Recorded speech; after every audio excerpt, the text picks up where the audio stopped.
Hi all, Larry Powell II here with another reading video where I'm reading from the Eye of the World Book 1 in the Wheel of Time series by Robert Jordan, and today I'm reading chapter number 49.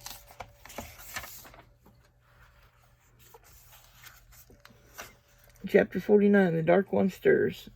Dawn woke Rand with a start, the sullen sun pricking his eyelids as it peeked reluctantly over the treetops of the Blight.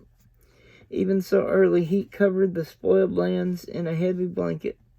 He lay on his back with his head pillowed on his blanket roll, staring at the sky. It was still blue, the sky, even here, that at least was untouched. He was surprised to realize that he had slept. For a minute, the dim memory of a conversation overheard seemed like part of some dream. Then he saw Nenev's red-rimmed eyes. She had not slept, obviously. Land's face was harder than ever, as if he had resumed a mask and did not intend to let it slip again.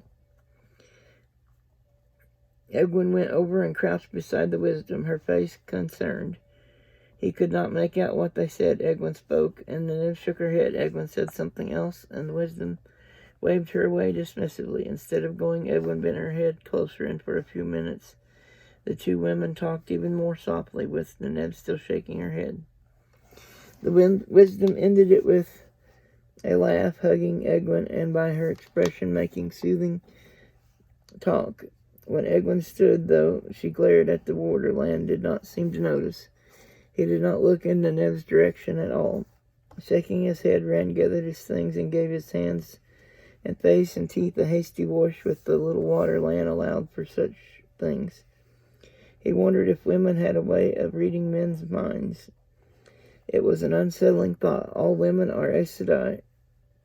Telling himself he was letting the blight get to him, he wrenched out his mouth and hurried to get the bay saddled.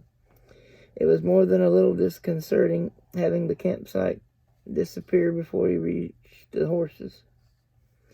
But by the time his saddle girth was tight, everything on the hill winked back into view. Everyone was hurrying. The 7 towers stood plain in the morning light, distant, broken stumps like huge rough hills that merely hinted at grandeur gone. The 100 lakes were a smooth, unruffled blue. Nothing broke the surface this morning. When he looked at the lakes and the ruined towers, he could almost ignore the sickly things growing around the towers.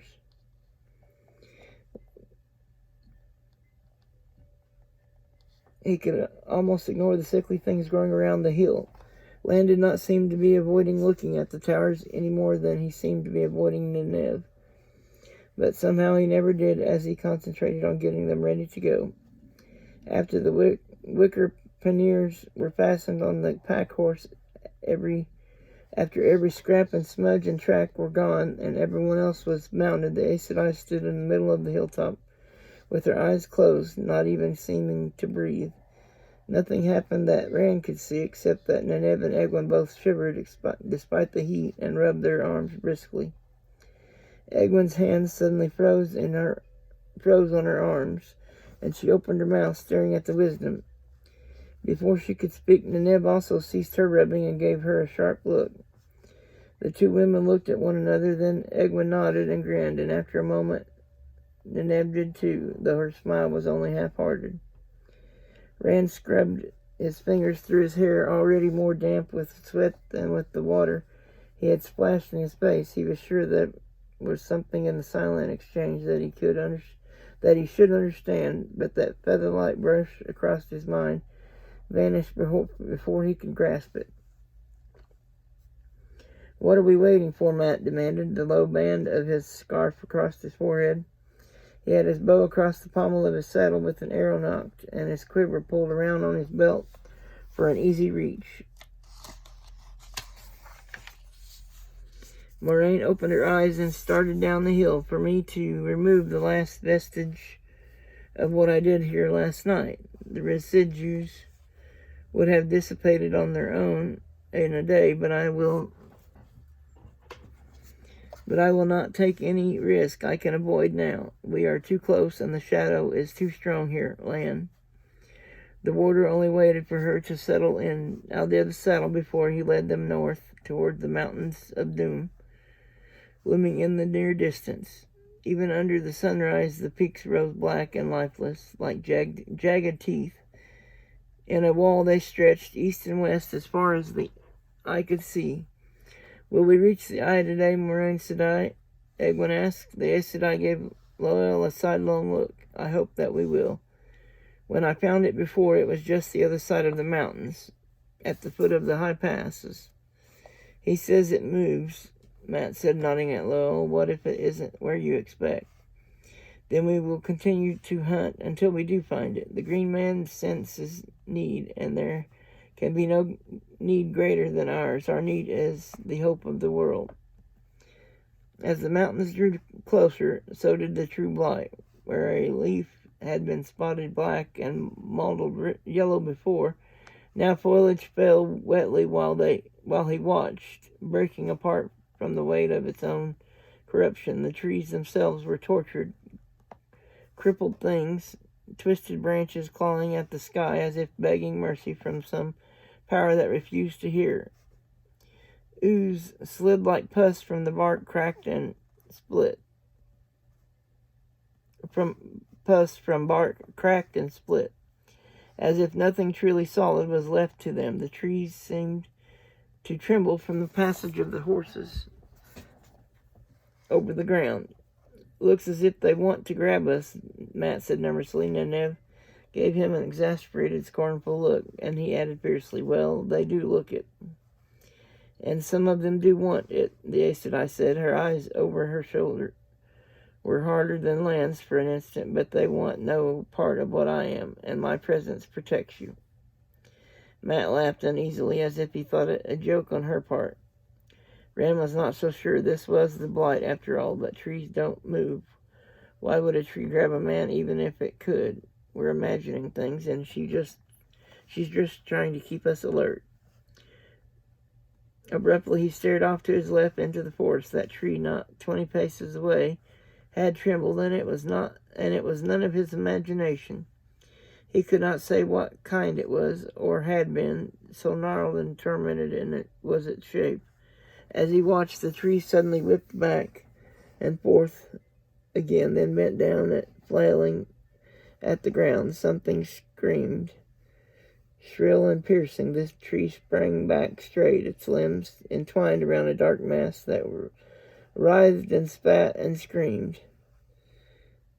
He swallowed hard and tried to edge Red away, but trees stood on every side and trembled. The bay rolled his eyes, white showing all the way around. Ren found himself in a solid knot of horseflesh as everyone else tried to do the same as he. "Keep moving," Lan commanded, drawing his sword. The warder wore steel-backed gauntlets now, and his gray-green scale tunic. "Stay with Moraine Sedai." He pulled Mundarb around, not toward the tree, but its prey. Or not toward the tree and its prey, but in the other direction. With his color-shifting cloak, he was swallowed by the blight before the black stallion was out of sight. "Close," Moraine urged. She did not slow her white mare, but she motioned the others to huddle nearer her. "Stay as close as you can." A roar sprang up from the direction the water had gone. It beat at the air, and the trees quivered from it, and when it faded away, it seemed to echo still.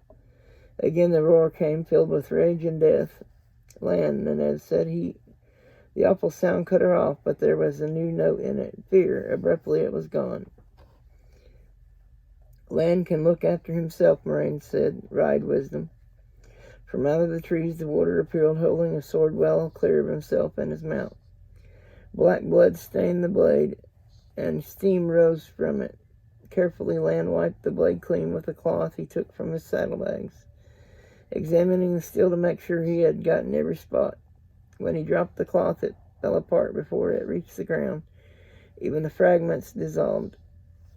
Silently, a massive body leaped out of the trees at them. The warder spun Mandar, but even as the warhorse reared, ready to strike with steel-shod hooves, Matt's arrow flashed, piercing the one eye in a head that seemed mostly mouth and teeth. Kicking and screaming, the thing fell one bound short of them. Rand stared as they hurried past. Stiff hair like long bristles covered it, and It had too many legs, draining a body as big as a bear at odd angles. Some of them, at least those coming out of its back, had to be useless for walking, but the finger-long claws at their end tore the earth in its death agony. Good shooting, she purred. Her land's eyes had already forgotten what was dying behind them, and were searching the forest. Moraine shook her head. It should not have been willing to come so close to one who touches the true source.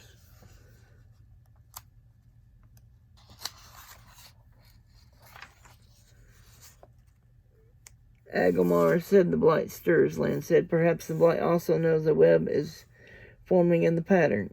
Hurry, Moraine dug her heels into Aldieb's flanks. We must get over the high passes quickly. But even as she spoke, the blight rose against them. Trees whipped in, reaching for them, not caring if Moraine touched the true source or not. Rand's sword was in his hand. He did not remember unsheathing it. He struck out again and again, the heron-marked blade slicing through corrupted limbs. Hungry branches jerked back severed, writhing stumps. He almost thought he heard them scream. But always more came, wriggling like snakes, attempting to snare his arms, his waist, his neck. Teeth bared in a rictus snarl, he sought the void and found it in the stony, stubborn soil of the two rivers. Menetherin, he screamed back at the trees till his throat ached. The heron-marked steel flashed in the strengthless sunlight. Menetherin. Standing in his stirrups, Matt sent arrow after arrow flashing into the forest, striking at deformed shapes that snarled and gnashed, uncounted teeth on the shafts that killed them, but at the clawed forms fighting to get over them, to reach the mounted figures. Matt, too, was lost to the present.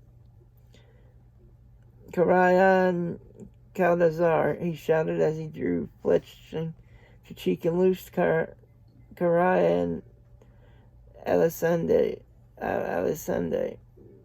Mordaro Daghain Aspadret, Kubiyar Alisande. Pierre also stood in his stirrups, silent and grim. He had taken the lead, and his axe hewn a path through the forest and foul flesh alike, whichever came before him. Flailing trees and howling things shied from the stocky axeman, shying as much from the fierce golden eyes as from the whistling axe. He forced his horse forward, step by determined step. Fireballs streaked from Moraine's hands, and where they struck, a writhing tree became a torch.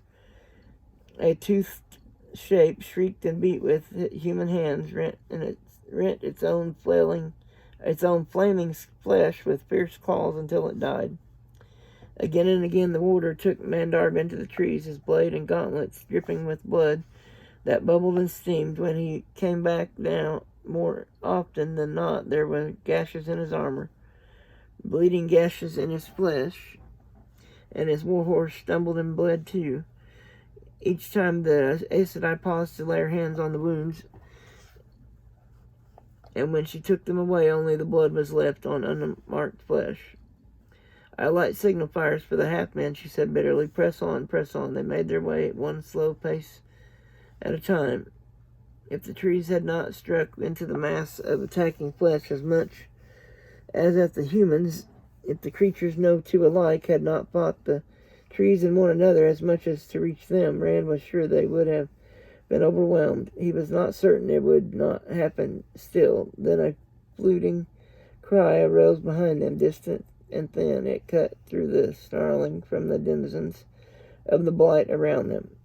In an instant the snarling ceased, as if it had been sliced off with a knife. The attacking shapes froze. The trees went still. As suddenly as the things with legs had appeared, they melted away, vanishing into the twisted forest. The reedy shrill came again, like a cracked shepherd's pipes, and was answered in kind by a chorus, half a dozen singing among themselves far behind.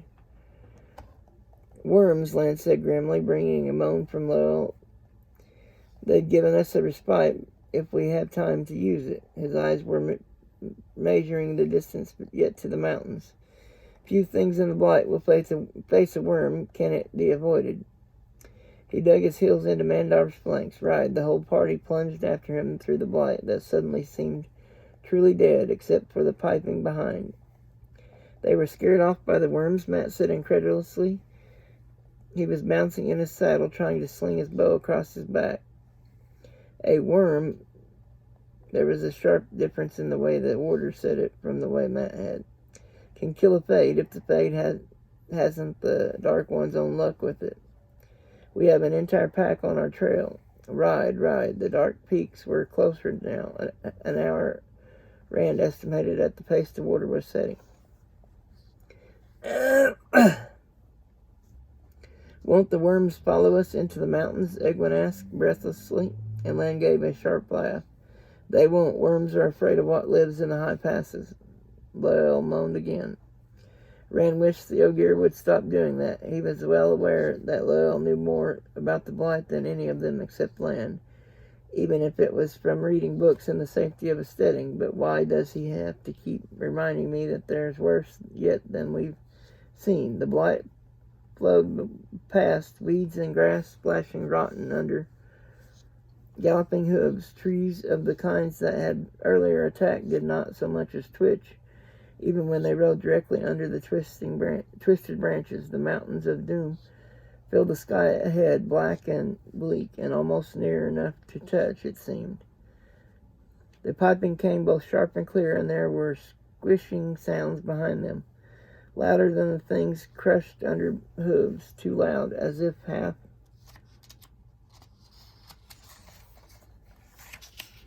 decayed trees were being crushed by huge bodies slithering over them. Too near, Rand looked over his shoulder. Back there, treetops whipped and went down like grass. The land began sloping upward toward the mountains, tilting enough so that he knew they were climbing. We're not going to make it, Lan announced. He did not slow Mandarb's gallop, but his sword was suddenly in his hand again. Watch yourself in the high passes, Moraine, and you'll get through. No, Lan, Neneb called. Be quiet, girl. Lan, even you cannot stop a worm pack. I will not have it. I will need you for the eye. Arrows, Matt called breathlessly. The worms wouldn't even feel them, the warder shouted. They must be cut to pieces. Don't feel much but hunger, sometimes fear.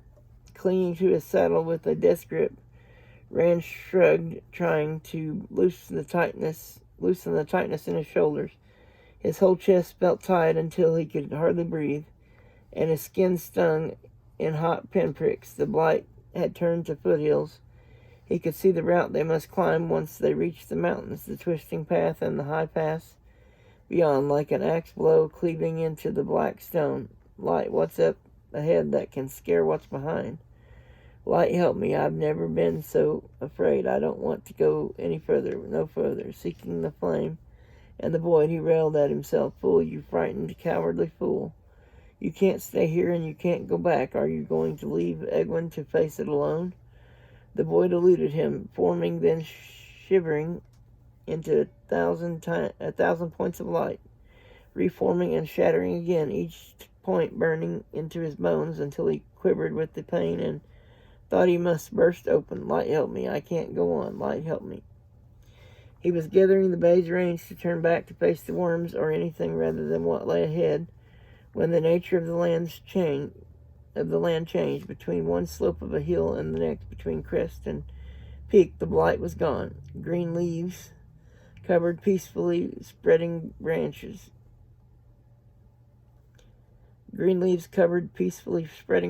Wildflowers made a carpet of bright patches and grasses, stirred by a sweet spring breeze. Butterflies fluttered from blossom to blossom with buzzing bees, and birds trilled their songs.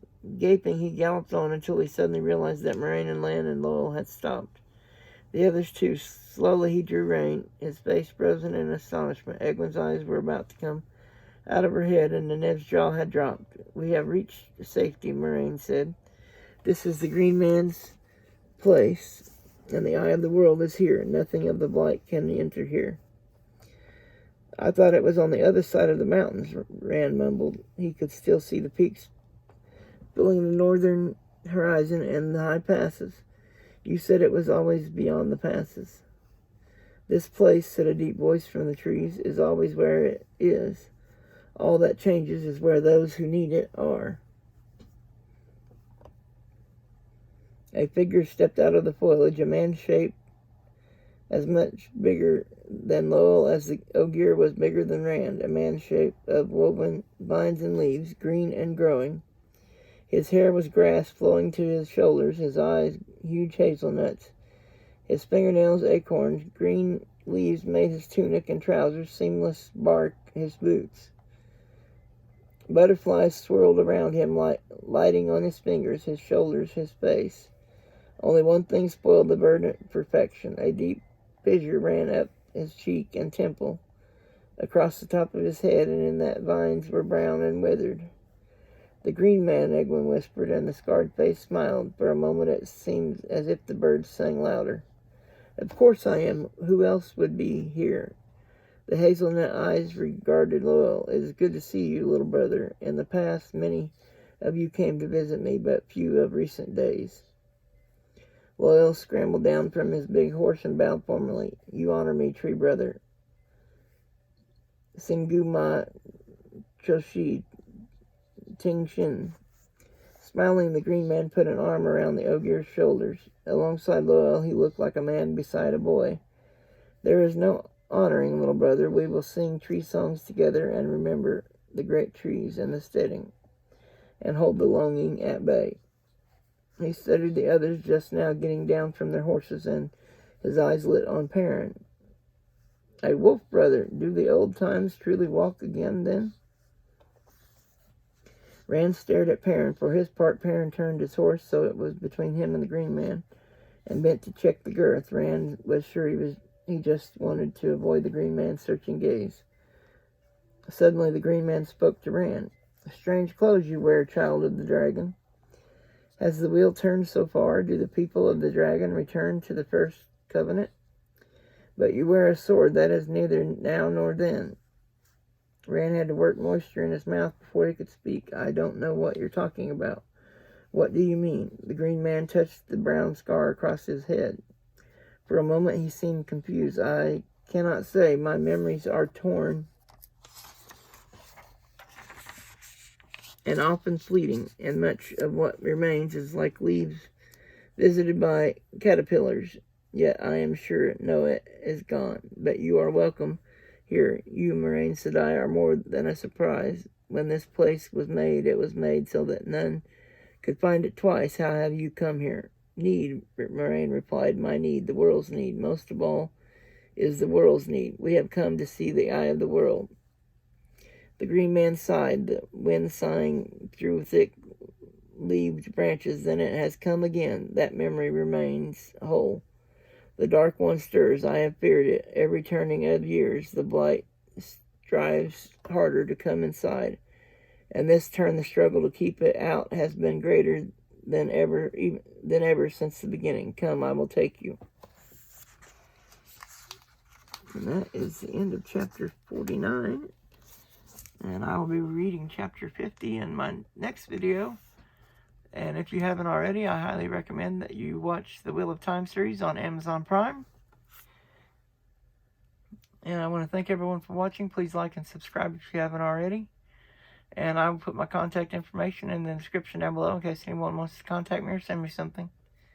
As always, everyone have a wonderful day and be safe. Bye-bye.